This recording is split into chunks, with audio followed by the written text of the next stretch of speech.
Life as We Know It with Tom Walton. Today is the first Monday in September. That means, of course, that it is also Labor Day. And if I may generalize, the observance traditionally means vacations are over, a new school year is underway, and football is starting. And if you follow the advice of the fashion mavens, today is the last day you can wear white and still appear to be cool. Ah, summer, we hardly knew ye.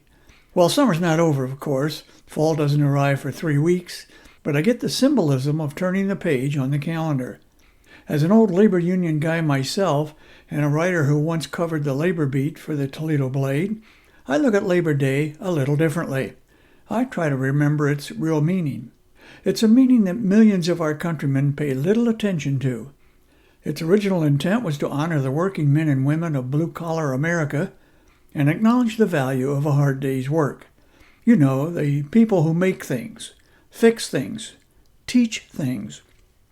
It's fine to celebrate all of that with burgers and beers in the backyard, provided the message isn't lost. We still have labor unions, and they still negotiate contracts and file the occasional grievance with management, but labor-management relations look far different today than what earlier generations experienced. In the 1930s and 1940s, few companies wanted anything to do with labor organizations and union organizers, who were often branded as communists for wanting to improve working conditions that were often unbearable and even inhumane. Such efforts led to violent confrontations in many of America's industrialized cities. Occasionally, people died, including here in Toledo.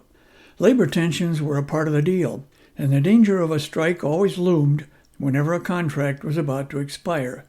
In the late 1960s and early 1970s, I wrote a weekly column in the Blade on the local labor scene, and a regular feature of the column was to post an update on any new strikes that had begun and which had been settled. The process was so predictable. The union would demand the moon, the company would offer next to nothing. Ultimately, after much bitterness, they found common ground, neither side getting everything they wanted. The acrimony produced by the strike often lingered for years. Over time, that contentious relationship began to change. Strikes became much less common as both sides sought more collaboration. Today, we seldom hear of one. Economic reality is part of it. So is the awareness that labor and management share a common goal: mutual prosperity. Several local labor leaders from the 60s and 70s are unknown to younger union members today.